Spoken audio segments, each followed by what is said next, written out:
All right, first of all, why single-family houses? Why single-family houses? Well, first of all, they are everywhere. There's a lot of them. In fact, I think there's 178 million of them in the U.S. alone. They're easy to understand. We all live in a single-family house. Well, not all of us, but a lot of us live or have lived or will live in a single-family house, right? So we understand how a single-family house works. We understand kind of how to buy them. We kind of get that stuff. They're also easy to sell.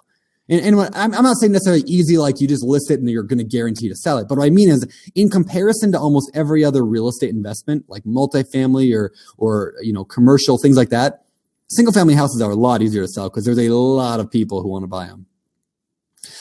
It's also, financing is fairly simple. I'm not saying it's easy. Financing is not always easy. You got to take some work to learn how to finance. And that's why I wrote the book on investing in real estate with no and low money down, is because I wanted people to understand how financing works. But it's simple with single family houses. Millions of people get mortgages all the time. So it's not a real complicated topic. Something you can learn. Cash flow and appreciation. So this is one thing that I love about single family houses. Perhaps my favorite thing about single family houses is that you get both cash flow and appreciation. With multifamily, you don't usually get a lot of appreciation. Now, if you're not sure what appreciation means, it's not like I appreciate you. What appreciation means is the value goes up over time. It starts down and it starts here, and over time it goes up. Now, it could drop. Just ask 2008, right? It drops. And that's okay, because when it drops, that's when I get excited. I want the market to drop. I am looking forward to the next collapse, because that's when I'm going to start buying like crazy. And so we're learning today. We're becoming experts today so that when the market goes down, we're going to be the savviest investors in the world. And that's why now is the best time ever to learn how to invest in real estate. Now is the time, because the crash is coming, whether it's 5 years, 2 years, tomorrow, or whatever. Real estate is cyclical. It goes up and down. So when that happens, you guys, we are primed and ready. All right. Also, it can be easier to manage. My single family houses are generally way easier to manage than my multifamily. They're also improvable, meaning you can fix them up to make them worth more money. I love that. It's like flipping houses, but you're doing it for rental. And we're going to talk a little bit about that later. So they're improvable. You can fix things up.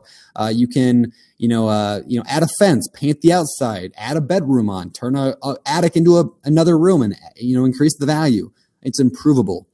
And finally, tenants tend to take better care of your property when it's a single family house. I've found that over and over and over. My apartment complex that I own, I have a 24 unit apartment complex. I mean, man, we replaced carpet in that place. Carpet barely lasts 2 years in one of those units. 2 years. My parents have had the same carpet for 20 years and it looks the exact same it did the day that it went in. Anybody else have parents like that, or them in your own house? It just blows my mind how multifamily people can just wreck things. And, I budget for that on my multis. I'm not saying you shouldn't buy a multifamily. I love multifamily. But the fact is, tenants tend to take better care of your single family houses, especially if you buy in good areas. So are single family rentals the only way? Of course not. But they can be pretty darn awesome. And I love them quite a bit. All right, so let's talk about 3 ways to generate $5,000 per month. This is what you guys came for. And by the way, I know a lot of you are trying to write down all these things that you just saw there. They're everywhere, easy to understand. I will be giving out the slides at the end of the webinar. Don't forget, so you can write down everything then if you don't get it all right now. All right, let's see. Where were we? Oh yeah, 3 ways to generate $5,000 per month from rental houses. Before we go on, does anybody have any pressing questions that I absolutely should answer right now about what we've been talking about? That's funny. Megan said, I want a Tesla. I'm looking back at some of that. Why do people want to invest in real estate? It's better than the stock market. Tesla. I know real estate better than anything. Oh, I love this one. Rob said, cash flow for future retirement and equity, and legacy for my kids. I love that. Legacy for my kids. That's awesome. Steve said, what are the risks? That's a good question. Let me hit that before we move on to the five ways. I just real quickly, I want to hit that. What are the risks of single family houses? Well, single family houses, what are some risks there? I'd say the biggest risk is overpaying. The biggest risk is overpaying for it. People tend to buy properties and they pay way too much because they get emotional. That is a major risk with single family houses. You get too attached to the kitchen sink and the nice counters and the beautiful porch, and you lose track of the numbers. I think that's a major thing that people forget. I think other risks in that, They can be more expensive. I mean, they can be a little spendy. They don't usually cash flow quite as well as a multifamily, though they can, but they typically might not cash flow quite as well as a multifamily, but they cover by appreciation instantly more.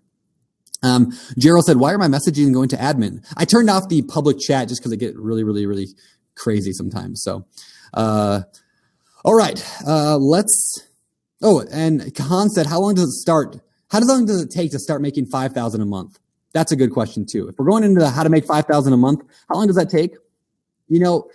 I would say plan on 5 years, maybe less. Depends on how much work you want to put into it. I know people that are flipping houses and they do it within 2 months. I know people that are buying rentals that do it within a year or two. I know people that take 20 years to get to that point. But the stuff I'm talking about today, you'll see. I guess we'll get to that. You'll see what I'm talking about there. So 3 ways to generate $5,000 a month from rental houses. All right. Method number 1. I'm going to talk about 3 different methods. If number 1 doesn't appeal to you, don't worry about it. Well, maybe number 2 or number 3 will. All right. And by the way, there's a lot of questions that did come in that I want to answer. So we will probably hit those in question and answer time a little bit later. So number 1 method is the return on investment method. I'll say that again, the return on investment method. So what is the return on investment method? Well, the return on investment method is simply, it's figuring out what the return on investment you would need to make $5,000 a month. And so this one might require a lot more cash than the other ones, but don't run away yet. Bear with me. All right. $5,000 per month, if you guys would all agree to this, is $60,000 per year. Did I do that math right? 5 times 12 is 60? Okay, good. Now, if we were to achieve $60,000 a year at let's say a 12% return on investment, it would take $500,000 to do that. Which means if you right now have $500,000 and you were to invest it and earn a 12% return on investment, you could expect $60,000 a year. Does that make sense to everybody? That's how, think about if you were in the stock market. If you had $500,000 and you were making 12% in the stock market, you could be making $60,000 a year, which is $5,000 per month. All right, I think we're all on the same page now. Therefore, $500,000 invested at 12% interest would be $5,000 per month. Now, can you invest $500,000 in real estate? And maybe even maybe a bigger question here is 12% a reasonable number to expect with rental properties? Is that a reasonable number? Well, I can tell you this, that for me, I would not buy a rental property that didn't produce at least 12%. I never have, and I never will. I shouldn't say that. There's one deal I have that doesn't produce a lot of cash flow. I have a few that I messed up on that I did, but I don't want to buy ones for less than 12% unless there's another reason like appreciation, but that's a whole different story.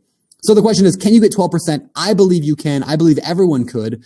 If you need more convincing, I'll share with you guys later. I have actually a blog post I wrote. The blog post is called How to Achieve Consistent and Legal 12% Returns Through Passive Real Estate Investing. I wrote it a long time ago. Remind me during the question and answer time, and I will share you guys a link where to find that. So it definitely can be done. So, all right. So going back to our slides here, where are you guys at? There you are. I get lost in all my window things here. Okay. Slides. Here we go. Okay. Back to that method number 1, return on investment. So can you invest $500,000 in real estate? Raise your hand if you got 500. I'm just kidding. Don't raise your hand. Well, you could raise your hand and your family sitting in the other room is looking at you like, why is he raising his hand to the computer?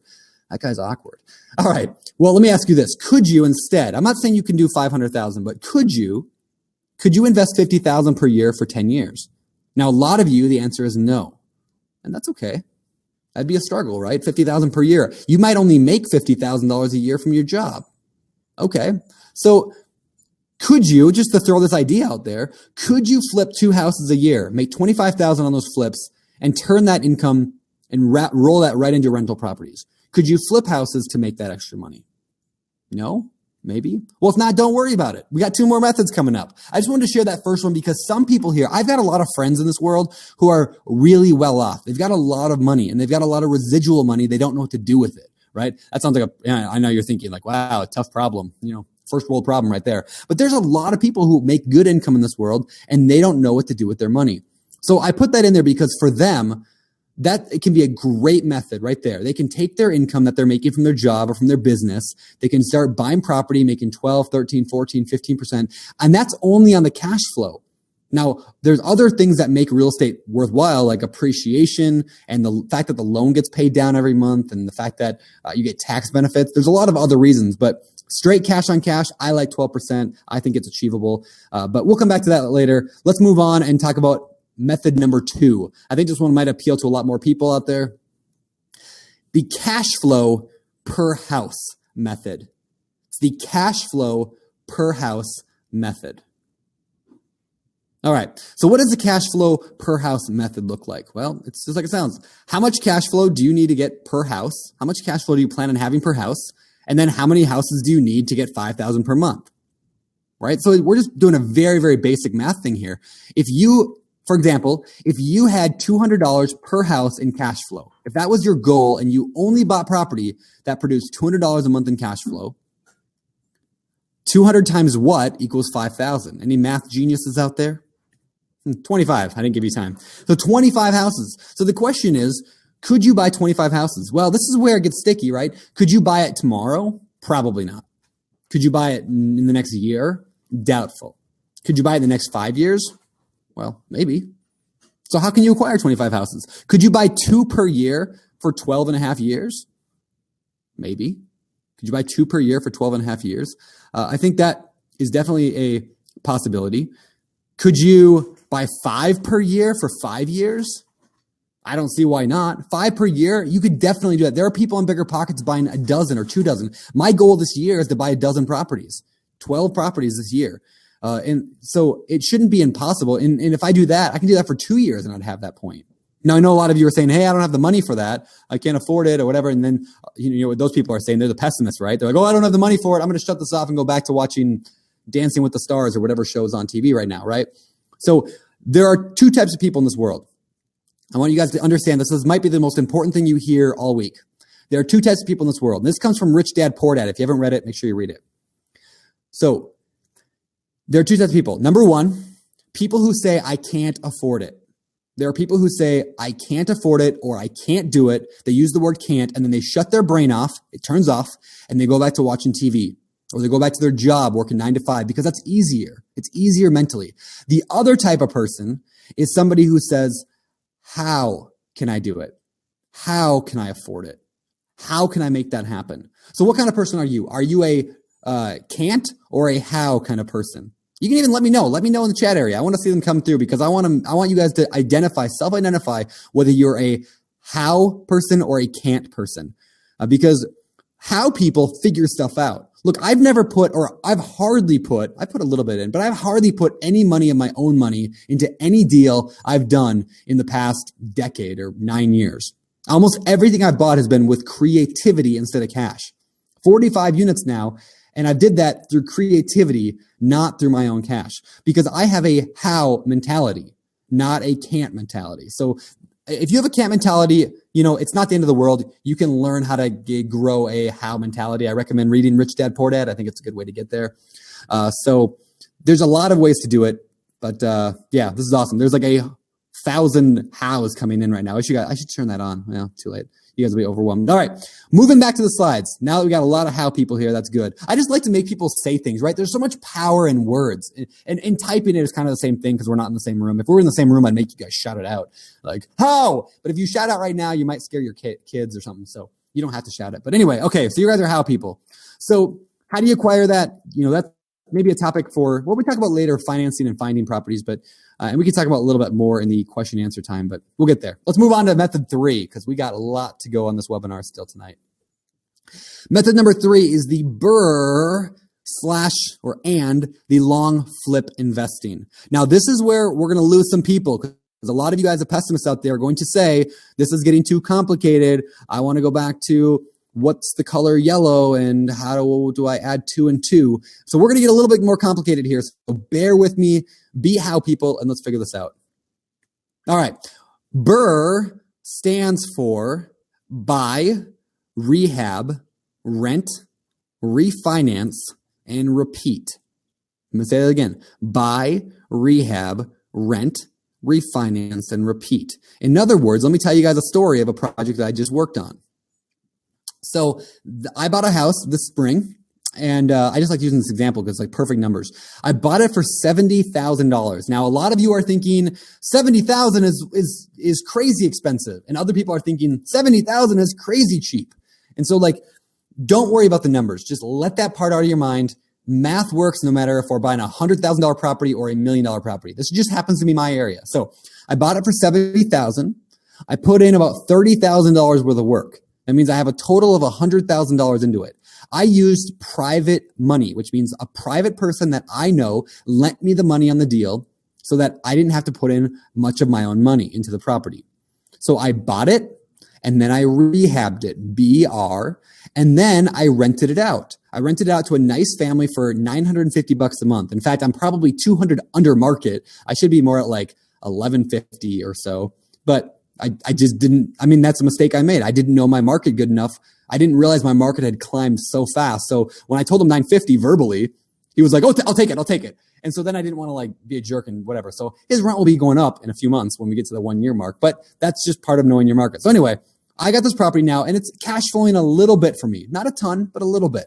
But I'm in process. I've been saying this for like 3 weeks now on the webinar, but I should close tomorrow on this refinance. I went and got a new loan from the bank. The new loan is for $105,000. All right. Are you guys tracking with me? I bought it for 70. I put $30,000 into the property. So I have $100,000 total into it. I'm going to get a brand new loan for 105. And I'm going to pay off the entire first loan, the one from the private lender. Now I'll have a property with a long-term mortgage, a 30-year fixed rate mortgage at 4.75% interest rate, which is awesome. For 30 years, my payment's going to be super low. I'm going to be cash flowing every month going forward. And the beauty of it is the property is worth over $150,000. I have $105,000 loan. It's worth 150, if not more. It might be worth 160 or 170. I think I could push it, but we'll stay conservative at 150. So what did I do? I took all the private lenders' money. I gave it back to them. So now I can go out and buy another one and another and another. I could buy a couple every year, couldn't I? Doing that. Now the beauty is I've got this property now that has $45,000 of equity in it. And it's in a great neighborhood. It's a great property that's completely fixed up. It looks fantastic. When I rehabbed it with material, knowing that I was going to rent it out for a while. So it's really high quality material and it's beautiful. And when they move out, if they moved out and I got a new tenant in there, it'll look beautiful again and beautiful again. And then someday, let's say 5 years from now, let's just use a hypothetical 5 years. In that time, because I bought in a great neighborhood, I'm buying in a great neighborhood, in a great property. I'm hoping appreciation bumps the price up a little. So I'm not going to be selling it for 150. I'm going to sell it for 170 5 years from now. Now, yes, the market could crash. I could have to wait 5 more years. I could delay my plan a few years. I don't care. Whatever. I'm making cash flow in the process. I love that, right? So when I go to sell it for 170 5 years from now, I'm not going to owe 105 on it anymore. I've been paying on it for 5 years. I'm only going to owe about 100 on it, maybe even a little less. So now I'm selling it for 170, maybe 160. Why don't we say 160? We'll be a little more conservative. Selling it for 160 5 years from now, I only owe 100 on it. And I got to pay a real estate agent if I don't have my license and whatever else. But at the end of the day, I'm going to make close to $50,000 on that property. And even better is it's low tax. And so I love that, right? So like I don't have to pay a lot of taxes on it. I made 50,000 now. So let me just show you guys another example because I actually have a slide for this and I don't want to mess up my order here. But let me give you guys another exact example, very similar. Let's say you bought a property for $150,000 and let's say you put $20,000 into it. And let's say you rented it out for $2,000 a month for 5 years. So you're making a little bit of cash flow, hopefully. You're managing it. You're taking care of business. And then you sell it for $230,000 after 5 years. Now, a lot of people are saying, oh, those are impossible numbers. I can't do that. That's way too hard. But I'm going to tell you why in a minute, why that's completely doable. But so after expenses, the person would be clearing probably $60,000 on that property after 5 years. So if you were to buy, this is key, guys. This is key to the entire BRRRR long flip investing strategy. So listen close here. If you were to buy one deal every year like that, and then after year 5, you were to start selling one per year. So in years 1 through 5, you would bind them. So at the end of year 5, you have 5 properties. Then you start selling one every single year. What happens? Your total income would be $60,000 a year. Why? Because you're making the equity, you're selling it every property. You've got $60,000 of equity in it, just like we talked about. Now, of course, those are ideal numbers, and yours might be a little more, a little less. Depends on how much hustle you want to put into it. But the bottom line is, you can make $60,000 a year doing that, doing one deal per year. Isn't that awesome? You just got to find the right deal. So a lot of you, again, the pessimists are saying, oh, I can't find a deal that good. I can never find a deal that good. Here's why I say you can do that. Are you guys familiar with a business called house flipping? Anybody do house flipping? So house flippers, or how about wholesaling? Anybody heard of wholesaling? Wholesalers and house flippers are people who have to get better deals than that. They have to get better deals than the numbers I just showed you in order for their business model to work. Those numbers wouldn't work for a flipper, but they work for as a buy and hold investor. So what does that mean? What that means is if a flipper can do it, you can do it. And there are thousands, if not hundreds of thousands of house flippers in America today. And you can pay more potentially than what they're paying, or at least you can pay what they're paying. So the question is, if they can do it, why can't you? Again, there's people who say I can't, and there's people who say, how can I? So why not learn how to buy properties from a flipper and apply it to buy and hold investing? Ding. A bell just went off in like 50 people's minds right now. You're like, holy crap. So anyway, let's move on because I want to talk about some more cool stuff here. So how do you finance that property? A lot of you are saying, okay, that sounds great. I love that idea. However, oh, by the way, Michael, before I go on, Michael said it's $60,000 plus the cash flow for those 5 years. That's absolutely correct. Let's say the cash flow was $200 a month on those properties. Well, that's $200 a month is $2,400 a year times 5 years.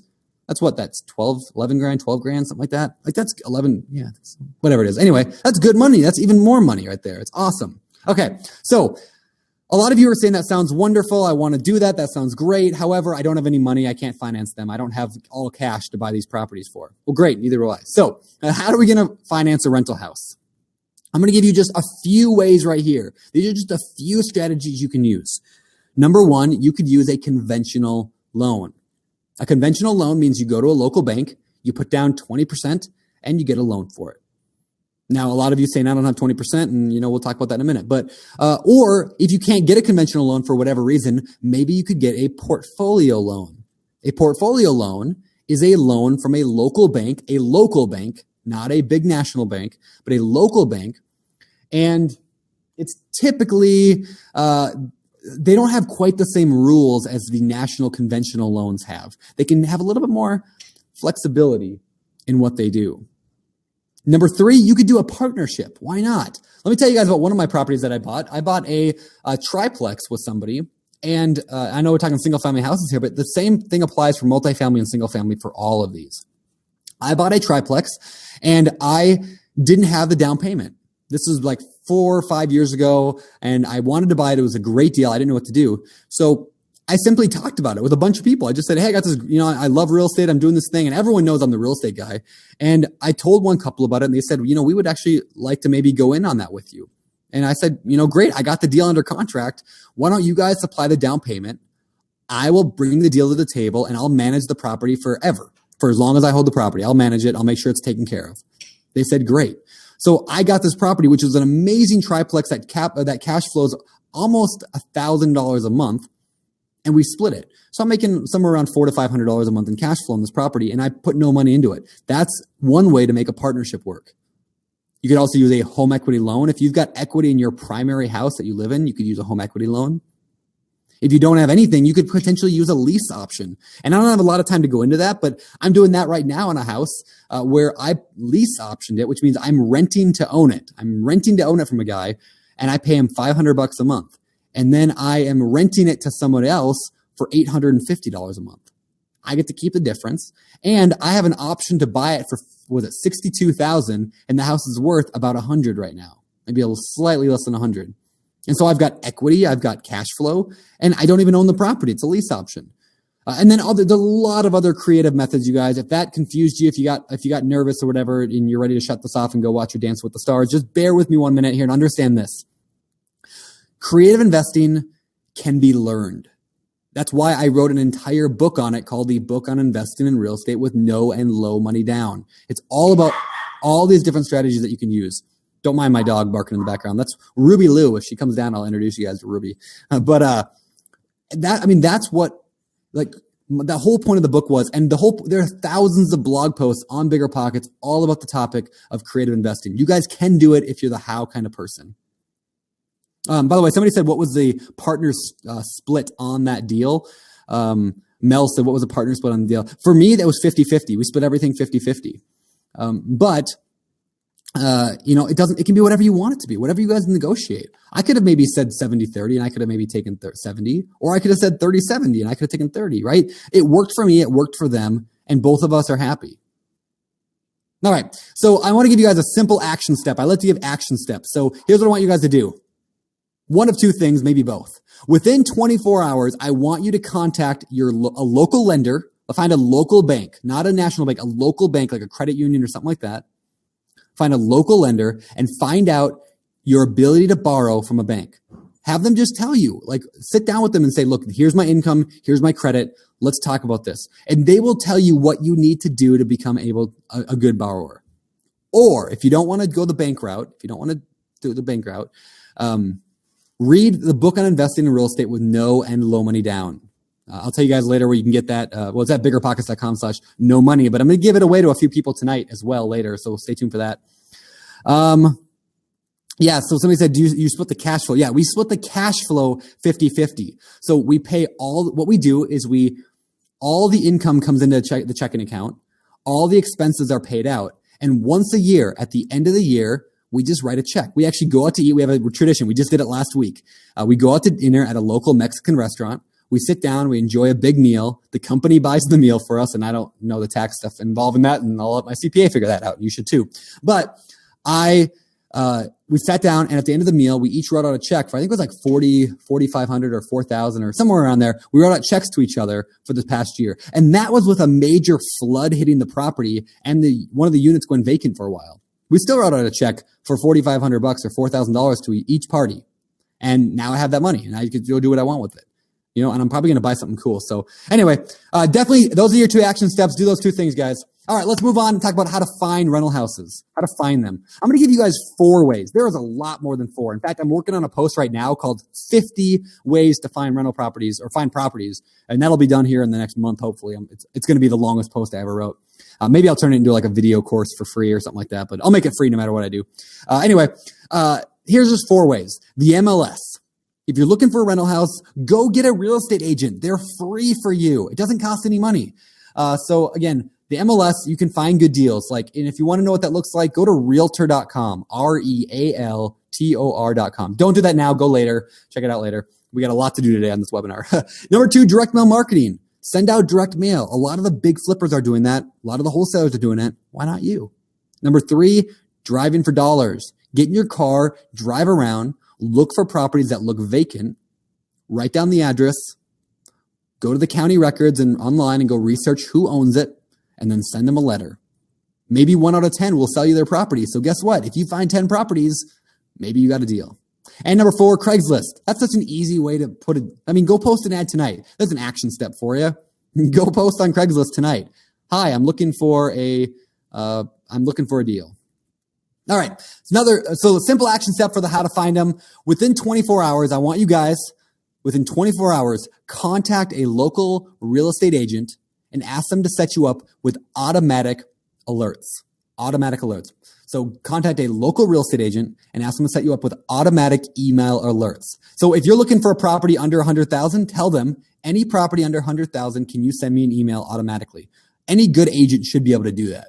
And then just start analyzing those deals as they come in.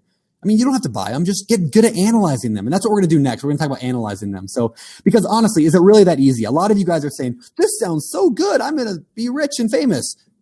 No, it's really not that easy. And here's why. Because a lot of deals are not actually deals. Let me tell you guys a story of the Pacific Avenue house. This is my worst deal I ever did. I bought this for an outrageously cheap price. I paid 40 grand for it. 40 grand for a house. I put in $40,000 worth of work.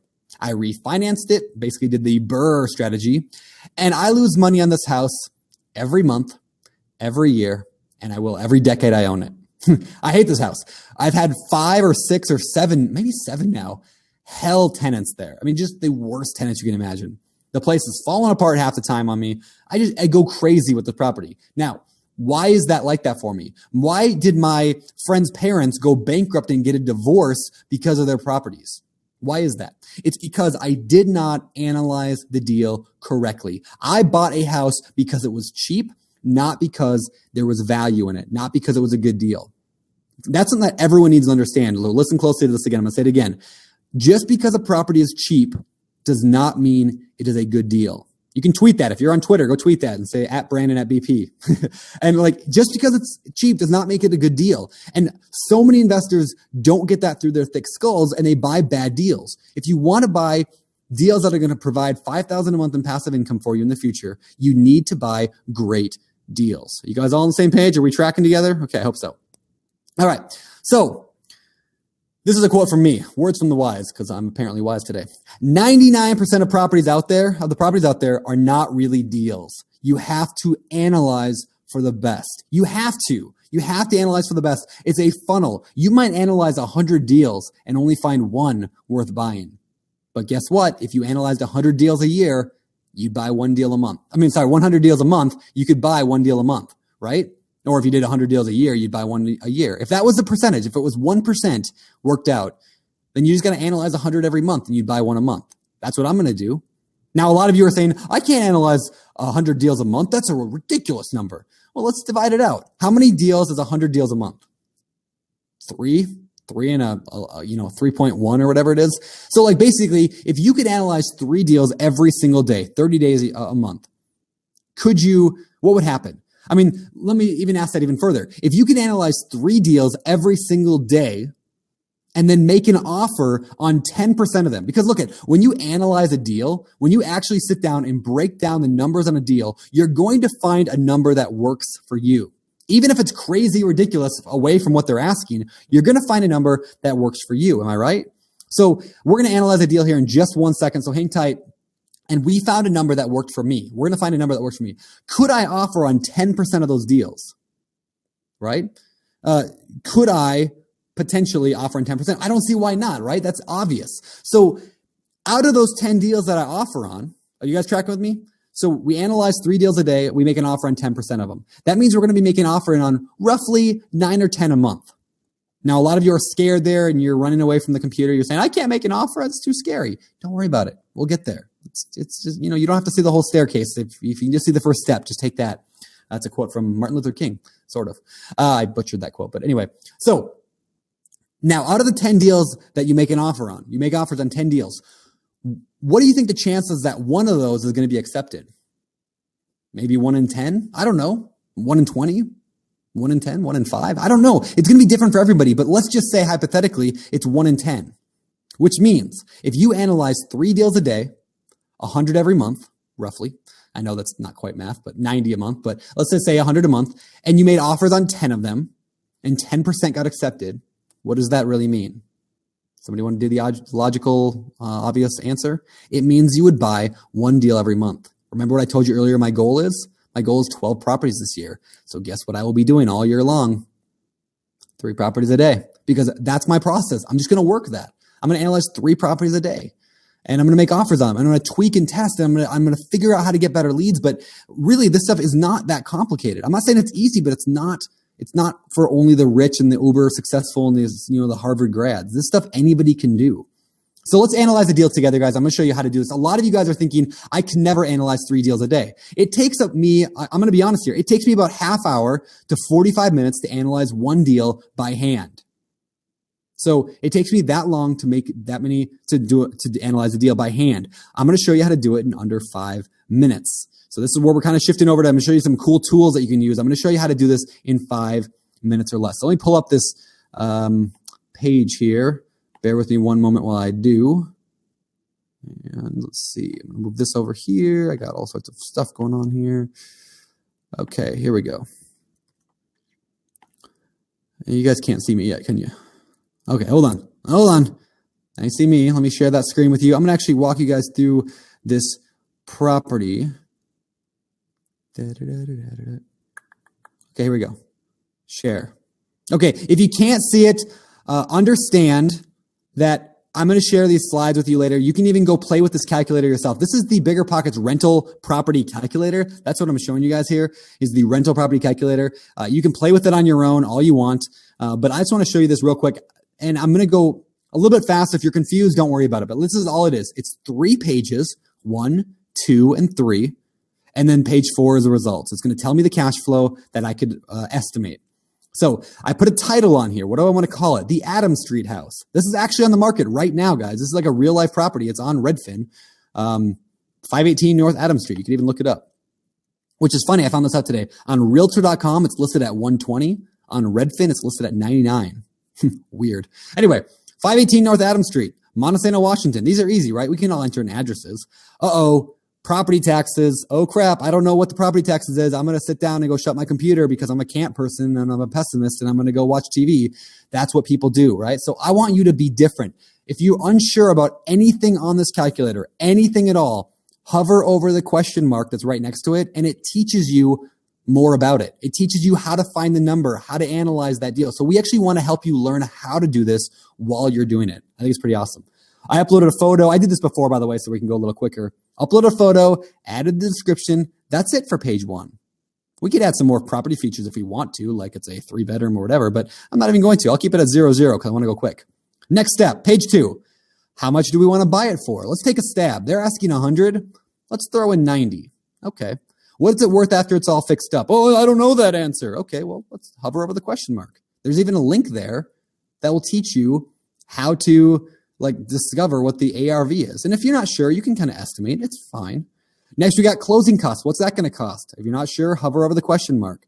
Estimated repair costs. Probably 10 grand. If you're not sure, hover over the question mark. All right, then we got our loan details. How are we going to finance this thing? Are we going to do cash? If so, click that button. If not, what are we going to do? How about 20% down? Can we say that? We're going to do a conventional loan. Don't worry if you can't do that. You can figure it out. But all right, loan interest rate. What's our typical loan interest rate? 5. We're not going to worry about points and other charges right now. 30-year amortized. Again, if you're not sure about any of this stuff, don't let it overwhelm you. Just hover over the question mark. And page 3. What's the income on this property? I'm going to say $1,100. That might be slightly shy on this one, depending on the quality when it's fixed up, but I'm going to go with $1,100. And then down here, we got all the expenses. Well, the good thing about houses, one thing I love about single-family houses, guys, pay close attention to this. The tenant generally pays the most of the utilities on a single-family house, which means the landlord doesn't pay it. More cash flow for us. All right, so no electricity bill, no water bill, no sewer bill, no garbage bill, no homeowners association. All I got to pay is insurance and taxes, which was pulled from page 1. We already wrote the taxes in. So that's it, right? Now that's not actually it, right? We've got some other expenses. And this, guys, is where almost everybody ends up buying bad deals.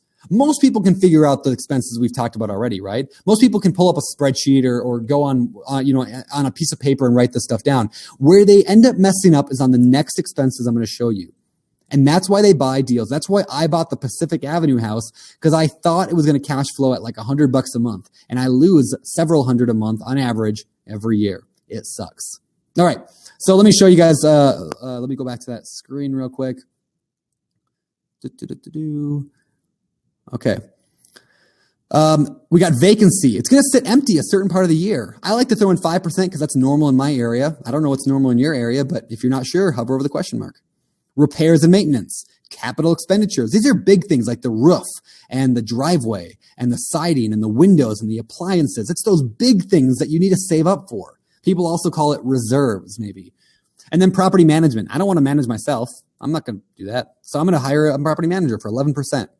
All right. And then we got future assumptions. You can keep this at 0 if you want, but I like to see what potentially the future could look like.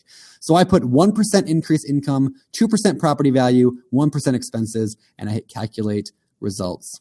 Let's see what happens here. Takes about 5 seconds to do a little boop, boop, boop, boop, boop, boop, boop. All right, here we go. 518 North Adam Street, real life property that we're offering 90 on. We could expect on this property $238 a month in cash flow, which is a 9% cash on cash return.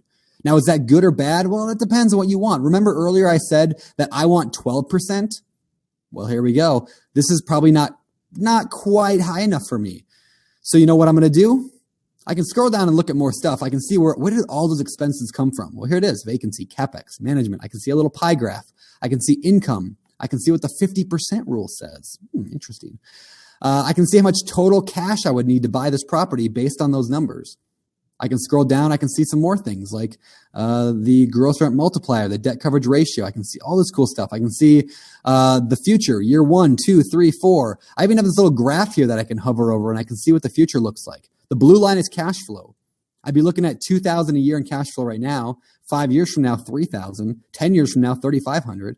And I can see what my equity is. The red line's equity. I'd start off with $70,000, or sorry, the green line's equity. $82,000 in equity. After 5 years, $99,000 in equity. After 10 years, $124,000. But remember, I didn't want to pay this much because I want it better than 9% return. So I'm going to go back and I'm going to hit the edit button. Remember, I want to find a price that works for me. So I'm going to go and change the price on page 2. Let's try 80. Think 80 will work? We'll keep the same numbers everywhere else. Next step. Calculate results. And those numbers could be different if my rent was actually low. I wanted to estimate conservatively, but let's see now. What are we at now? Ooh, now we're closer. 11.44. Now we're much closer. So I might actually get, excited at this point. I might say, 80 sounds like a pretty good number. Now, what if the repairs were more than 10,000? Well, that's going to affect numbers. But that's the whole point of doing the numbers. And, again, when I said earlier, I could spend 30 minutes analyzing this by hand, and you guys are more than welcome to do that. But by doing it this way, every time I want to go make a small adjustment, I just hit the edit button at the bottom and I go back and I check it and I do it again. And it takes me less than a minute to go and make a quick change. If you're going to do it by hand, you'd have to start back over and spend another 30 minutes analyzing by hand. 2 more cool things to show you guys, and then we'll move on. Number 1, I can download a PDF report of this. Why would I do that? Well, maybe I want to print it out. And that's what I do. Every time I go look at a property in person, I always run the numbers first and I bring in my PDF report. I print this out. Now I can give this to a lender, to a partner, or to my spouse. I can show them that I've done the numbers. Furthermore, I've been doing this for 10 years, but this gives me the confidence to know that I'm not doing something stupid. I'm not buying another Pacific Avenue house. That's what this gives me confidence. More than anything, that's probably the biggest thing for me, is that confidence builder. And then finally, I can click share PDF report. I can click that. It says, please wait while we prepare your link. I'll give it a second. And it's going to give me a link here. And then I can share that with anybody I want to. In fact, what if I copy this right now? I clicked it. Link has been copied. What if I share it over here in the chat area? I'm going to share it right here in the chat area. Let's see, to everybody. There you go. Now, hopefully we guys don't crash the site because everyone's going to be clicking this at once. But in the chat area on your screen, if you're not on a mobile phone or something, you can click that and you can go and see my report. Go check it out. So think of the power of this, right? So if you're working with a partner, you send them the link and say, hey, check this property out. What do you think? I do that all the time now with my partner. If you're working with a lender, send them the link. If you're like your spouse thinks you're crazy, send them the link. There's just a lot of power in that ability to do that. It gives you the confidence. It shows that you know what you're doing and you're not an idiot. That's what I like about it. You can even upload a company logo and all that cool stuff. So that's how the calculator works on BP. Make sure you guys go and play with it, mess around, see what you think. Everybody on BP, if you have a free membership on BP, everybody can use it up to 5 times for free. If you're a pro member, you get unlimited use of it. You can analyze deals all day long. You can analyze 50 a day if you wanted to. I don't know why you would, but maybe you're really, really into real estate. Because remember, guys, 99% of the properties out there are not really deals. You have to analyze for the best. So whether you do it by hand and you spend an hour and a half a day, or you do it by the calculators and you spend 15 minutes a day, whatever you do, guys, just analyze for the best. I mean that. So we just talked about how to analyze single family houses. I showed you guys the rental property calculator. I think you guys will like that. Make sure you play with it. Go check it out. It's powerful stuff. Now, before we get to the question and answer and give away all your final door prizes, I want to ask you guys 3 questions. And I want you to say this out loud or type it. If you're uncomfortable yelling in your house and you're scaring your wife and she's crying over in the corner because you keep yelling at the screen, go ahead and type it. Here's the 3 questions. Number 1, are you committed, after everything you heard today, are you committed to using real estate to take control of your financial future? I really want you to answer this. Are you committed? There is so much power in actually typing that. And some people are probably scared to type that. They're like, I don't know. I'm not really committed to doing it. I'm not going to hold you to it. I'm not going to come to your house and make you do it, but I want you to do it for yourself. So are you committed to using real estate to change your life? Okay, a lot of stuff came in, a lot of yeses. Let me actually make these messages public again, just because it's kind of fun to see all this stuff come in. Are you committed to doing that? Awesome. Okay, number 2. Do you guys now, after this webinar, do you have an idea how you will make your first $5,000 from single family homes? Do you at least have an idea that you can go explore more about? Yes or no? Go ahead and type that in as well. And number 3, and maybe the most important question, are you guys prepared to invest the time and the hard work needed to make your dreams a reality? Are you prepared to invest the time and hard work needed to make your dreams a reality? Wait a second. Brandon, you never said anything about hard work. Yeah, this can be hard work. Now, there's a lot of ways you can work harder and a lot of ways you can work less. There's a scale of passivity, if you will.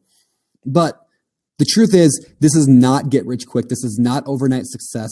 This is hard work. It takes intelligence. It takes networking. It takes deal making. It takes analyzing. It takes time, guys. It takes time and it takes money. If you don't have money, make money. Go find ways to make money. Increase your income at your job or cut your expenses, whatever you got to do. Are you prepared to invest the time and hard work needed to make your dreams a reality? I know a lot of people are saying yes. A lot of stuff is coming through. You guys rock on. If you answered yes,